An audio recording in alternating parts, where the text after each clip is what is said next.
Hello students, मैं सचिन कुमार आपके और अपने यूट्यूब चैनल एम विदेशकेश्वर पर आपका स्वागत करता हूं।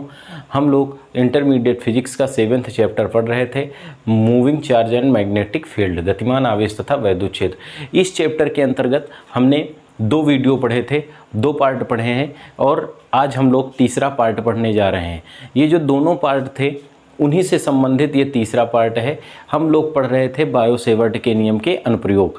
तो पिछले वीडियो में हमने बायो-सेवर्ट के नियम का अनुप्रयोग करके जो है परिमित लंबाई के ऋजुरेखीय धारावाही चालक तार के निकट जो है विद्युत क्षेत्र की तीव्रता, चुंबकीय क्षेत्र की तीव्रता का व्यंजक प्राप्त किया था। आज हम बायो-सेवर्ट नियम का दूसरा अनुप्रयोग पढ़ेंगे और क्या निकालेंगे इसके कारण, वृत्ताकार धारावाही लूप के कारण उसके केंद्र पर उत्पन्न चुंबकीय क्षेत्र की तीव्रता का व्यंजक।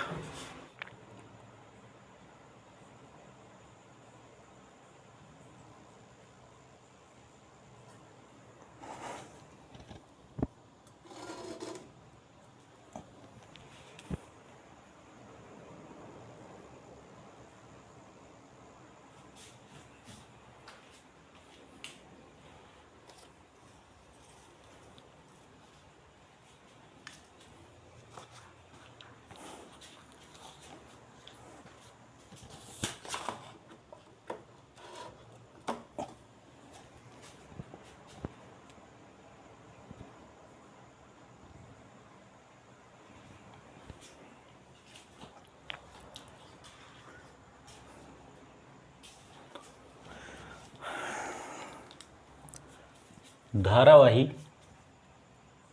वृत्ताकार लूप अथवा कुंडली के केंद्र पर उत्पन्न चुंबकीय क्षेत्र की तीव्रता का व्यंजक हमको ज्ञात करना है। ठीक है, तो जैसे हमने माना एक हमारा जो है ए त्रिज्या का धारावाही वृत्ताकार लूप है, ठीक, अथवा ये जो कुंडली है इस कुंडली की जो त्रिज्या है वो कितनी है, ए।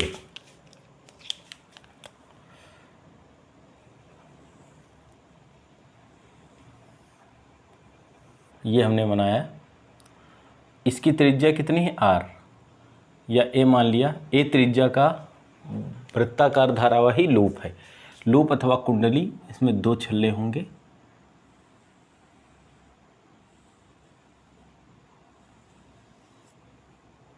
चलो ऐसे बना देते हैं भाई, आप समझ जाना, ठीक है, क्योंकि भाई ज़्यादा आर्टिस्ट हम हैं नहीं। तो ये आप मान लेंगे वृत्ताकार 2 लूप है, वृत्ताकार एक लूप है, ठीक। इसकी त्रिज्या हमारी कितनी है, इसकी त्रिज्या ए है। इस लूप में हम मान लें आई एम्पियर की जो धारा है वो प्रवाहित हो रही, कैसे, anti clockwise. Anti clockwise means वामावर्त दिशा में प्रवाहित हो रही है। हमें इस वृत्ताकार लूप के केंद्र पर चुंबकीय क्षेत्र की धारा एंटी क्लॉकवाइज प्रवाहित हो रही है।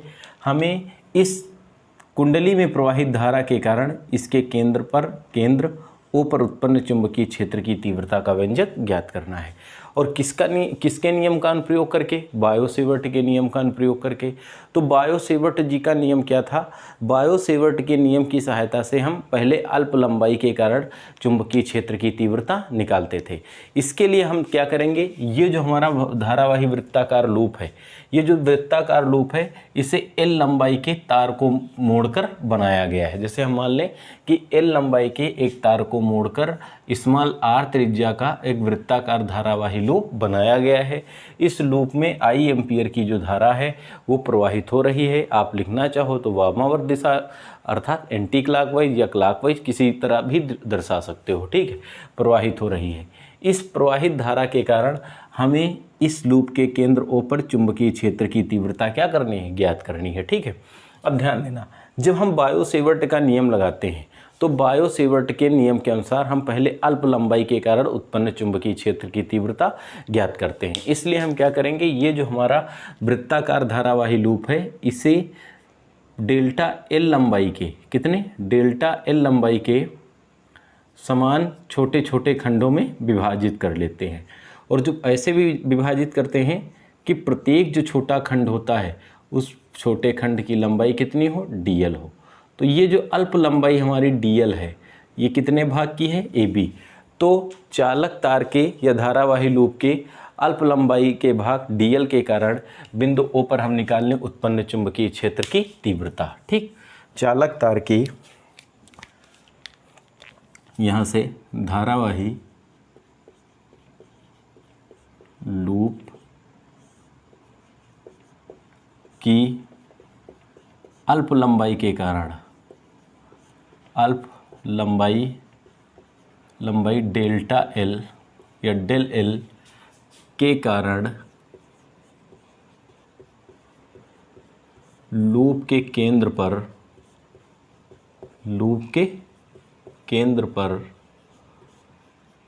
उत्पन्न चुंबकीय क्षेत्र की तीव्रता, केंद्र पर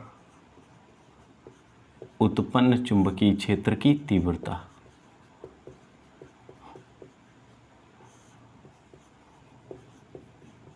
ठीक है, की तीव्रता किस नियम से? बायो-सेवर्ट नियम से। देखो भाई, बायो-सेवर्ट का नियम लगा देंगे तो बायो-सेवर्ट के नियम से क्या होता है भाई, डेल्टा B बराबर mu naught upon 4 pi I into del L sine theta upon R square हो जाएगी भाई। देखिए यहाँ से थीटा का मान कितना होगा, जो त्रिज्या होती है, त्रिज्या परिधि के प्रत्येक बिंदु पर लंबवत होती है। यहाँ त्रिज्या कितनी है a, R स्क्वायर से इस फार्मूले से लिखेंगे। ठीक है, तो यहाँ से कितना हो जाएगा, देखिए जो त्रिज्या होती है, त्रिज्या परिधि पर कैसी होती, लंबवत होती है। त्रिज्या परिधि के साथ सदैव लंबवत होती है और लंबवत होने का मतलब कितने डिग्री कोण बनाती है, 90 डिग्री का कोण बनाती है। तो यहाँ से हम कितना लिखेंगे, देखिए डेल्टा B बराबर mu naught upon 4 pi I into del L sine theta, चलो इसकी त्रिज्या हम R ही ले लेते हैं। ठीक, तो कितनी हो जाएगी, साइन थीटा के स्थान पर कितना degree, 90 degree upon R square. तो कितना हो जाएगा यहाँ से बेटा, डेल्टा B बराबर mu naught upon 4 pi I into del L upon R square. ये चालक तार की अल्प लंबाई के कारण, चालक तार की अल्पखंड AB के कारण बिंदु O पर उत्पन्न चुंबकीय क्षेत्र की तीव्रता का व्यंजक हो गया। अब देखिए इसी प्रकार ये खंड हमारा AB था, इसी प्रकार खंड BC था, इसी प्रकार CD होगा, इसी प्रकार DE, EF, FG आदि खंड होंगे। तो एक अल्पखंड AB के कारण इतनी चुंबकीय क्षेत्र की तीव्रता है। तो जब हम सभी खंडों के कारण निकालेंगे, देखिए तो सभी खंडों की जो लंबाई है वो कितनी है, डेल L है। सब में खंडों में बहने वाली धारा कितनी, I है, और सभी खंडों की जो वृत्त के केंद्र से दूरी है वो कितनी है, R है। तो सभी खंडों के कारण जो उत्पन्न चुंबकीय क्षेत्र की तीव्रता होगी ये व्यंजक उतना ही होगा। अतः हम लिख सकते हैं, अतः धारावाही वृत्ताकार लूप के कारण, ठीक, अतः संपूर्ण लिख सकते हो, संपूर्ण धारावाही वृत्ताकार लूप के कारण उसके केंद्र पर उत्पन्न चुंबकीय क्षेत्र, उसके केंद्र पर उत्पन्न चुंबकीय क्षेत्र पर उत्पन्न चुंबकीय क्षेत्र की तीव्रता, ठीक है, क्षेत्र की तीव्रता बराबर, ध्यान देना यहाँ से क्या होगी। देखिए ये एक भाग के कारण था, सभी भागों के कारण अगर निकालते तो हम लगाते इसमें दाएं हाथ की हथेली का नियम। तो भाग AB के कारण देखिए धारा इस डायरेक्शन में जा रही है ऊपर की तरफ, इसके कारण BC के कारण निकालते ऊपर की तरफ। अगर हम सभी भागों के कारण निकालते तो बिंदु P पर उत्पन्न चुंबकीय क्षेत्र की जो तीव्रता की दिशा आती वो लंबवत किधर आती, ऊपर की ओर आती। इसलिए चुंबकीय क्षेत्र की तीव्रता या परिणामी तीव्रता की बात करते तो परिणामी तीव्रता जो B होती वो हम लिख सकते थे सिग्मा डेल्टा B, जहाँ डेल्टा B क्या है, अल्प लंबाई के कारण उत्पन्न चुंबकीय क्षेत्र की तीव्रता। सिग्मा क्या दर्शाता है, सभी के योगफल को दर्शाता है, अर्थात AB के कारण इतना उत्पन्न हुआ था तो BC के कारण भी इतना ही होगा। CD के कारण भी इतने चुंबकीय क्षेत्र उत्पन्न होगा, DE के कारण भी इतने चुंबकीय क्षेत्र उत्पन्न होगा, तो सभी खंडों के कारण इतना ही चुंबकीय क्षेत्र उत्पन्न होगा। क्यों उत्पन्न होगा? क्योंकि सभी खंडों की केंद्र से जो दूरी है वो समान है, सभी खंडों की लंबाई समान है, सभी खंडों में बहने वाली धारा समान है। ठीक, तो ये बड़ा सिग्मा जो होता है वो योगफल को दर्शाता है। तो B बराबर हम यहाँ से लिख सकते हैं, देखिए डेल्टा B के स्थान पर कितना लिख सकते हैं, mu naught upon 4 pi I into del L upon R square. ठीक है, यहाँ से ध्यान देना, ये हो जाएगा B बराबर mu naught upon 4 pi I और आर स्क्वायर हो जाएगा बाहर डेल एल, अल्प लंबाई है। डेल एल क्या है? अल्प लंबाई है। तो संपूर्ण चालक तार की लंबाई कितनी थी? एल थी। हमने पहले ही माना था कि एल लंबाई के चालक तार को मोड़ा गया है, तो इसलिए ये जो डेल एल का सिग्मा है ये एक भाग की लंबाई है, दूसरे की होगी, तीसरे की होगी, सभी भाग आपस में जुड़ेंगे तो संपूर्ण चालक तार की लंबाई कितनी थी? एल थी। इसलिए इस सिग्मा डेल एल के स्थान पर कितना लिख सकते हैं? एल। तो बी बराबर mu naught upon 4 pi I upon R square into L लिख सकते हैं। एल हमारा क्या है? चालक तार की लंबाई। और देखिए इस चालक तार को किस रूप में मोड़ा गया था? वृत्त के रूप में मोड़ा गया था। तो जो चालक तार की लंबाई होगी एल, ठीक, एल आया। एल क्या है? एल चालक तार की लंबाई है, चालक तार की लंबाई है ना? एल चालक तार की लंबाई है, इसलिए L बराबर चालक तार की लंबाई, L बराबर कितना लिख सकते हैं? चालक तार की लंबाई L बराबर लिख सकते हैं 2 पाई आर। जो चालक तार था उसे ही तो आर त्रिज्या के वृत्त के रूप में मोड़ा गया था। जब आर त्रिज्या के वृत्त के रूप में मोड़ा गया था तो जो चालक तार की लंबाई होगी वो वृत्त की परिधि के क्या होगी? बराबर होगी। अगर वृत्त की त्रिज्या आर होती है तो वृत्त की परिधि हमारी कितनी होती? 2 पाई आर होती है। इसलिए समीकरण 1 से देखिए कितना हो जाएगा। इसलिए समीकरण 1 से हम कितना लिख सकते हैं? b बराबर mu naught upon 4 pi I into R square और l के स्थान पर 2 पाई आर। देखिए एक आर से एक आर कटेगा और 2 पाई दुन्ना 4 पाई, तो ये b बराबर कितना आ जाएगा? Mu naught I upon 2 R. तो ये हो जाएगी वृत्ताकार कुंडली के केंद्र पर उत्पन्न चुंबकीय क्षेत्र की तीव्रता का व्यंजक, जहां I होगी कुंडली में बहने वाली धारा और R हो जाएगी कुंडली की त्रिज्या। ठीक, अगर यहीं से कहा जाए यदि कुंडली में फेरों की संख्या, यदि कुंडली में फेरों की संख्या n हो, फेरों की संख्या कितनी हो? कैपिटल n हो, तो हम देखो कितना लिख सकते हैं? b बराबर mu naught N I upon 2 are.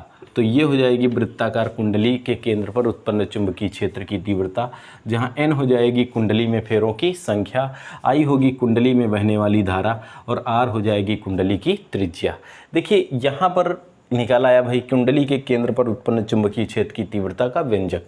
यहाँ से एक तरीका और होता है, हम अगर अल्प भाग के कारण निकाल लिए तो अगर हम संपूर्ण भाग के कारण कुंडली के केंद्र पर उत्पन्न चुंबकीय क्षेत्र की तीव्रता का व्यंजक निकालते तो इन दोनों पक्षों का हम क्या कर सकते थे? समाकलन कर सकते थे। दूसरा तरीका ये भी हो सकता था, इंटीग्रेशन ऑफ, हम लिखते डेल्टा बी बराबर integration of mu naught upon 4 pi I into del L upon R square. Delta B का कितना समाकलन होता? बी होता। यहाँ से mu naught upon 4 pi I upon R square बाहर हो जाता, इंटीग्रेशन ऑफ डेल एल, और डेल एल का समाकलन कितना होता? समाकलन करना हमने आपको बताया है, तो ये हो जाता mu naught upon 4 pi I square R square और डेल एल का कितना होता? एल। तो यहाँ से यही व्यंजक इसमें भी प्राप्त हुआ, यही इसमें भी प्राप्त हुआ, तो आप जो चाहे उस तरीके से कर सकते हो। ठीक, अब देखिए ये वृत्ताकार कुंडली के केंद्र पर उत्पन्न चुंबकीय क्षेत्र की तीव्रता का व्यंजक आया। अभी हमने कल पढ़ा था, पिछले वीडियो में कल पढ़ा था कि जो अनंत लंबाई का चालक तार होता है, अनंत लंबाई के चालक तार के कारण, चालक तार के कारण उत्पन्न चुंबकीय क्षेत्र की तीव्रता का व्यंजक होता है, उत्पन्न चुंबकीय क्षेत्र की तीव्रता का व्यंजक वो होता है हमारा क्या होता है हमारा b बराबर mu naught I upon 2πr। ये अनंत लंबाई के चालक तार के कारण उससे निकट स्थित बिंदु पर उत्पन्न चुंबकीय क्षेत्र की तीव्रता का व्यंजक होता है। तो इन दोनों सूत्रों को में देखा जाए तो केंद्र के लिए इसमें किसका केवल फर्क है, जब केंद्र पर निकालते हैं तो पाई नहीं होता है, और जब अनंत लंबाई के चालक तार के कारण निकालते हैं तो पाई होता है। ये दोनों में डिफरेंस है और इसको आपको याद रखना है। इन दोनों सूत्रों को संयुक्त करके एक क्वेश्चन जो होता है वो बोर्ड परीक्षा में पूछा जाता है। उसको हम यहाँ पर सॉल्व करेंगे, जिससे जब एक्सरसाइज में वो क्वेश्चन आए तो उसको हम बहुत ही आसानी के साथ सॉल्व कर सकते हैं। संलग्न चित्र में दर्शाए अनुसार एक लंबे सीधे तार को 10 सेंटीमीटर त्रिज्या के रूप में मोड़ा गया है। यदि 8 एम्पीयर की धारा इस लूप में प्रवाहित की जाती है तो लूप के केंद्र पर उत्पन्न चुंबकीय क्षेत्र का मान व दिशा ज्ञात कीजिए। देखिए क्वेश्चन में कह रहा था एक लंबा सीधा तार था, उस लंबे सीधे तार को चित्रानुसार जो है 10 सेंटीमीटर त्रिज्या के वृत्त के रूप में मोड़ा गया है। कह रहा है अगर इस वृत्त में 8 एम्पीयर की धारा बह रही है तो लूप के केंद्र पर उत्पन्न चुंबकीय क्षेत्र की तीव्रता का मान ज्ञात कीजिए और दिशा निकालना है। ठीक है, यहाँ से देखिए ये जो चालक तार था ये पूरा गोला था। ठीक है, तो ये आपका एक पूरा चालक तार होगा। तो अगर गोले की त्रिज्या 10 सेंटीमीटर है तो इस चालक तार से इस केंद्र की भी जो दूरी होगी वो कितनी होगी, 10 सेंटीमीटर हो जाएगी। ठीक, तो r बराबर 10 सेंटीमीटर। यहाँ से देखिए 10 एम्पीयर की धारा बह रही थी, यहाँ से धारा चालक तार में गई, फिर चालक तार से इस वृत्त के रूप में गई है। तो जब इस तरीके का क्वेश्चन होता है तो इस तरीके के क्वेश्चन में हम पहले चालक तार के कारण केंद्र पर उत्पन्न चुंबकीय क्षेत्र की तीव्रता निकालते हैं, उसके बाद हम वृत्ताकार कुंडली के कारण केंद्र पर उत्पन्न चुंबकीय क्षेत्र की तीव्रता निकालते हैं। अगर दोनों तीव्रताएं एक ही दिशा में होती हैं तो परिणामी जो होता है वो योग के बराबर हो जाता है, और अगर विपरीत दिशाओं में होती हैं तो परिणामी अंतर के बराबर होता है। और जब विपरीत दिशाओं में होती हैं तो जो हम परिणामी निकालते हैं वो अधिक वाले से कम वाले को घटाते हैं। ठीक है, ये ध्यान याद रखना। तो यहाँ से पहले जो गोले की त्रिज्या 10 सेंटीमीटर है, r बराबर कितनी है, सॉरी इसमें 8 एम्पीयर की धारा है, 8 एम्पीयर की धारा बह रही है। ठीक है, जो त्रिज्या दी गई है त्रिज्या या दूरी, त्रिज्या या दूरी, भाई त्रिज्या या दूरी हमने क्यों लिखा, गोले के लिए त्रिज्या क्या कार्य करेगी और तार के लिए तार से दूरी का कार्य करेगी। दोनों को हम r से दर्शाते हैं तो r बराबर 10 सेंटीमीटर। इस सेंटीमीटर को अगर हम मीटर में बदलें तो देखो इसको हम लिख सकते हैं 10, और 1 सेंटीमीटर बराबर होता है 10 की घात माइनस 2 मीटर। इसको थोड़ा सा सॉल्व कर लें, आधार समान होने पर घातें जुड़ जाती हैं, 10 की घात माइनस 1 मीटर हो जाएगी। ठीक है, तो पहले हम निकाल लें जो ये हमारा अनंत लंबाई का चालक तार है, चालक तार के कारण इसके केंद्र C पर उत्पन्न चुंबकीय क्षेत्र की तीव्रता। चालक तार से फर्स्ट स्टेप, चालक तार के कारण, चालक तार के कारण स्मॉल r दूरी पर स्थित बिंदु पर चुंबकीय क्षेत्र की तीव्रता, स्थित बिंदु C पर, स्थित बिंदु C पर। ठीक है, स्थित बिंदु C पर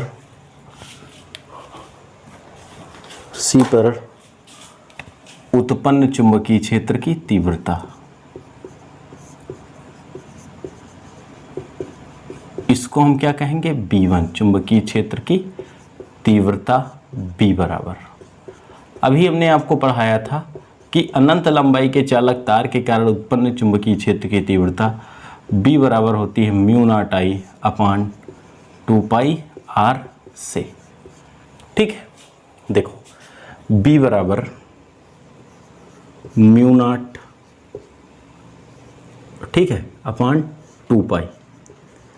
आई का मान कितना है 8 एम्पियर, और r का मान चलो म्यू नॉट 8, और r का मान चलो म्यू नॉट अपान 2π का मान रख देते हैं, या चलो इसको लिख लेते एक बार, म्यू नॉट अपान 2π, इसको इस रूप में I अपान r। तो ये B1 कह देंगे। जब हम अनंत लंबाई के चालक तार के कारण चुंबकीय क्षेत्र की तीव्रता निकालेंगे तो उसे क्या कहेंगे, B1। वैल्यू रखना चाहो तो सॉल्व रख लेते हैं, नहीं इसकी वैल्यू बाद में रखेंगे, ठीक है। ये मान लेते हैं, चलो अच्छा रख देते हैं। B1 बराबर μ0/2 पाई का मान होता है 2 × 10⁻⁷ I का मान कितने एम्पियर की धारा, 8 एम्पियर की धारा, और R का मान कितना है 10⁻⁻1। जब ये 10⁻⁻1 घातांक के नियम से ऊपर जाएगा तो बन जाएगा 10⁻+1। 8 दूनी 16, B1 बराबर 16 गुणे 10⁻⁷ था, 10⁻1 ऊपर जाएगा +1 हो जाएगा, आधार समान होने पर घातें जुड़ जाएंगी, -7 में 1 जुड़ेगा 10⁻6। ठीक, चुंबकीय क्षेत्र की तीव्रता का मात्रक क्या होता है, न्यूटन प्रति एम्पियर मीटर। न्यूटन प्रति एम्पियर मीटर या वेबर प्रति मीटर स्क्वायर। ठीक, ये B1। अब हम इस अनंत लंबाई के चालक तार के कारण चुंबकीय क्षेत्र की दिशा निकालें, तो दिशा निकालने के लिए हम लगाते हैं दाएं हाथ की हथेली का नियम। दाएं हाथ की हथेली का नियम क्या होता है कि अंगूठा उंगलियों इस प्रकार फैलाएं कि उंगलियों के साथ परस्पर किस दिशा में हो, लंबवत दिशा में हो। तो यदि अंगूठा चालक तार में बहने वाली धारा की दिशा में, उंगलियां उस बिंदु P की ओर जिधर हमें चुंबकीय क्षेत्र की तीव्रता निकालनी है, तो जो चुंबकीय क्षेत्र की दिशा होती है वो लंबवत किधर, हथेली से धक्का देने के लंबवत होती है। तो देखिए चालक तार में धारा किधर बह रही है, ऊपर की ओर। उंगलियां हमारी किधर है, बिंदु C की ओर। तो हथेली आपकी किधर है, हथेली जो ये भाग है ये देखिए किधर है, ये जो है ये हमारा नीचे की ओर है। तो जो चुंबकीय क्षेत्र की तीव्रता आएगी वो लंबवत क्रॉस का मतलब क्या है, लंबवत किधर होगी, नीचे की ओर होगी। ठीक है, अब हम निकाल लें किसके कारण, वृत्ताकार कुंडली के कारण। अगले स्टेप में वृत्ताकार कुंडली के कारण, कुंडली के कारण केंद्र पर उत्पन्न चुंबकीय क्षेत्र की तीव्रता, कारण केंद्र पर उत्पन्न चुंबकीय क्षेत्र की तीव्रता।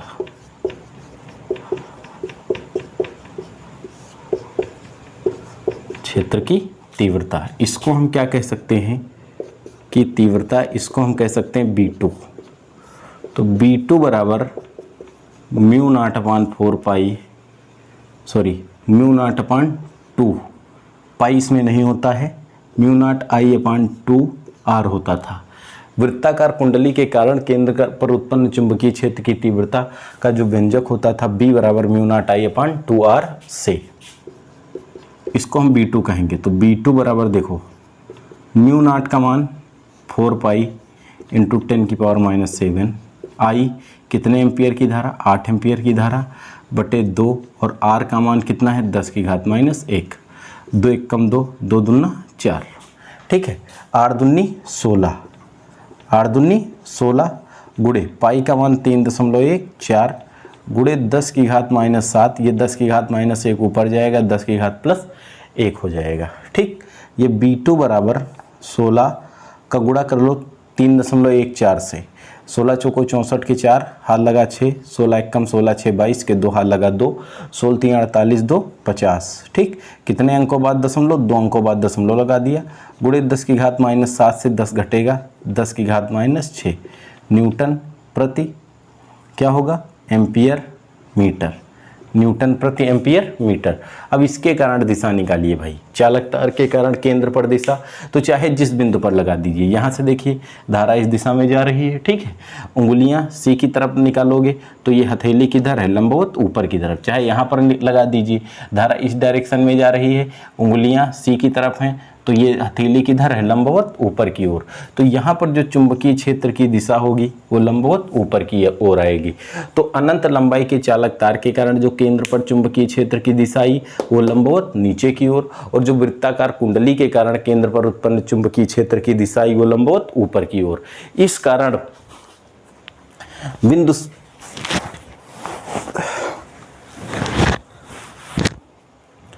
ठीक, तो एक जो है अनंत के कारण अनंत लंबाई के कारण क्या किधर है, नीचे की ओर, और कुंडली के कारण किधर है, ऊपर की तरफ। तो बिंदु सी पर दो तीव्रताएं हैं, एक ऊपर की तरफ और एक नीचे की ओर, इसलिए हम निकाल दें यहाँ से, इसलिए परिणामी तीव्रता। कौन सी तीव्रता, परिणामी तीव्रता। जो हम परिणामी तीव्रता निकालेंगे b बराबर, जब विपरीत दिशाओं में है तो परिणामी तीव्रता इनके किसके बराबर होगी, अंतर के। तो अंतर किससे करेंगे, अधिक वाले से कम। यहाँ लिखा है 50.24 गुणे 10 की घात माइनस 6, यहाँ लिखा है 16 गुणे 10 की घात माइनस 6, तो ये अधिक है, ठीक है, B2 अधिक है, तो परिणामी तीव्रता B बराबर हो जाएगी B2 माइनस B1। तो B बराबर B2 का मान 50.24 गुणे 10 की घात माइनस 6 और B1 का मान 16 गुणे 10 की घात माइनस 6। ठीक, B बराबर, इसमें हम दोनों में जो है 10 की घात माइनस 6 ले ले कॉमन। ठीक, तो ये बना 50.24 माइनस 16। ठीक, मात्रक न्यूटन प्रति एम्पियर मीटर। घटा दो भाई, 50.24 से हम 16 घटाएंगे। ठीक है, 0 0, ये 4 बचेगा, ये 2 बचेगा, ये 10 से 6 घटेगा, 4 से 1 घटेगा 3। ये हमारा आएगा B बराबर 34.24 गुणे 10 की घात माइनस 6 न्यूटन प्रति एम्पियर मीटर। या दशमलव एक अंक आगे ले आए तो यहाँ पर प्लस एक ऐड जुड़ जाएगा। ठीक है, क्योंकि जब दशमलव को हम दाहिनी से बाईं ओर लाते हैं तो घात में प्लस एक ऐड होता है। तो B बराबर 3.424 गुणे 10 की घात प्लस माइनस माइनस 5 न्यूटन प्रति एम्पियर मीटर। ये इसके केंद्र पर उत्पन्न चुंबकीय क्षेत्र की तीव्रता आ जाएगी। साथ ही साथ हमें क्या निकालना था, दिशा। तो देखिए, एक के कारण ऊपर की तरफ और एक के कारण नीचे की ओर। तो जो परिणामी आया अंतर के बराबर आया। तो जो दिशा होगी इस कंडीशन में, जब एक दोनों विपरीत दिशाओं में होंगी, तो जो दिशा होगी परिणामी दिशा, वो जिसका मान B1 और B2 जैसे निकाल रहे हो, तो B1 और B2 में जिसका मान अधिक होगा उस दिशा में होगी। तो यहाँ पर किसका मान अधिक है, B2, और B2 के कारण उत्पन्न चुंबकीय क्षेत्र की दिशा किधर है, लंबवत ऊपर की ओर। इसलिए जो तीव्रता आएगी इसकी दिशा किधर हो जाएगी, कागज के तल के लंबवत ऊपर की ओर हो जाएगी। बात समझ में आई कि नहीं? ठीक है, समझ गए होंगे आप। अब इससे संबंधित एक क्वेश्चन हम आपको दे रहे हैं, उस क्वेश्चन को सॉल्व करके आपको उसका आंसर जो है वो कमेंट बॉक्स में देना है। यह है कि संलग्न चित्र में दर्शाए अनुसार एक लंबे सीधे तार को 10 सेंटीमीटर त्रिज्या के रूप में मोड़ा गया है। यदि 10 एम्पियर की धारा इस लूप में प्रवाहित की जाती है तो लूप के केंद्र पर उत्पन्न चुंबकीय क्षेत्र का मान व दिशा ज्ञात कीजिए। ये जो क्वेश्चन है, इस क्वेश्चन का आप स्क्रीनशॉट ले लीजिए और इस क्वेश्चन का आंसर आप हमारे कमेंट बॉक्स में